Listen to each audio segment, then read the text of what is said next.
Welcome to Counselor's Corner. I'm Stacy Hawkins.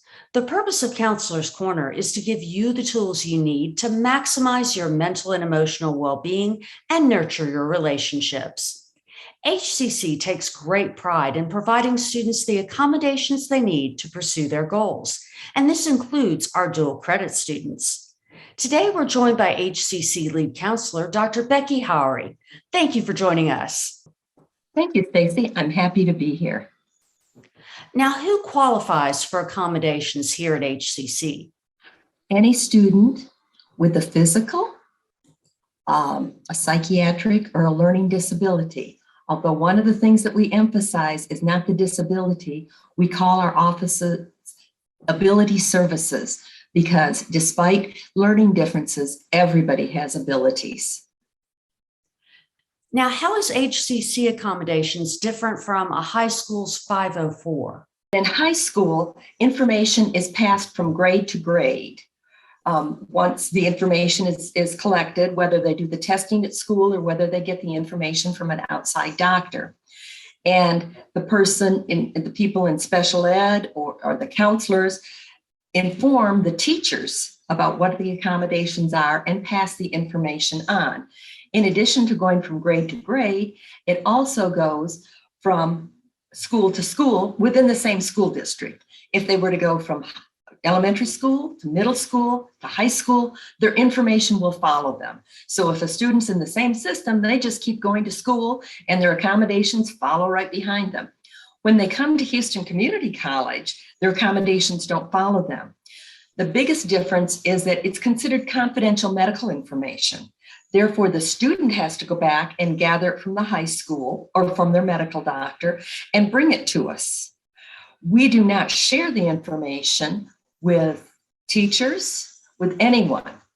We write the student an accommodation letter and they share it with the teacher. Sometimes in high school, they make modifications, and modifications allow the student to come up to their standard, whatever their standard is. In college, we do accommodations, which means, okay, this is the level for the whole class. Everybody has to come up to this standard.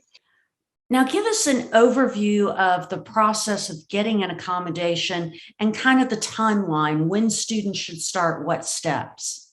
The first thing a student does is to gather their information from the high school. That would include three things: their IEP, their 504, and if it's done, any IQ and achievement tests, the last one done.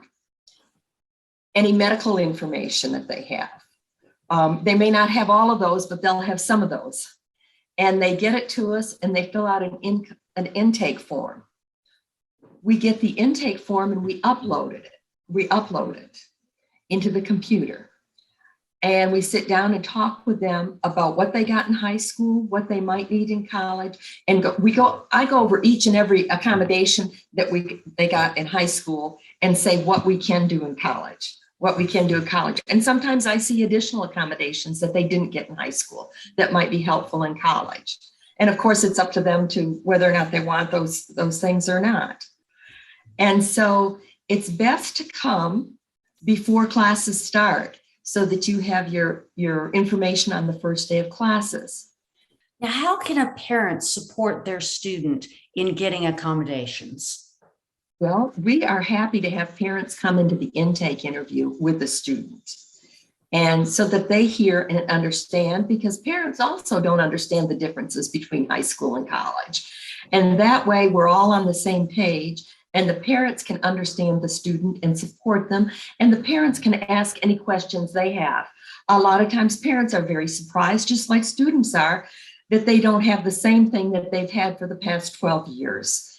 And we want to make sure that everybody understands just what they have and just what we can offer. Now, what would this look like from the professor's point of view? What information does the professor have and what don't they have? The information that is given to the professor is given by the student. A student comes in, does an intake, and then gets an accommodation letter. Okay, so the student's responsibility is to give the letter to the professor. We recommend that they email it to the professor And then they've got documentation. They gave it to the professor, and then follow up by talking to the professor. Some students forget to follow up by talking to the professor. The professor might have 300 students in their classes. They can't remember who has extended time. So we also include in the letter that they reach out to the professor before each exam to make sure that the professor remembers they've got extended time. And so that if it's done online, the timer can be set for double time or time and a half. So the professor acknowledges the letter with the student, sits down and talks to the student about the letter, and any questions he or she has, they could ask the student, although it's inappropriate to ask the student what his or her disability is. And if they are still having issues, they can reach out to the ADA counselor. Well, thank you so much for joining us and giving us all this great information. Well, thank you. And I guess as a closing thing, I'd like students to remember, come in early. We may have some recommendations about, you might want to take less classes. We might want to change your classes. We're here to help you succeed. And you don't always have to follow our suggestions, but it's good if you have them.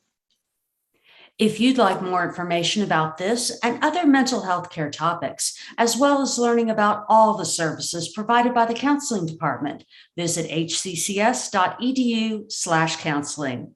For Counselor's Corner, I'm Stacy Hawkins.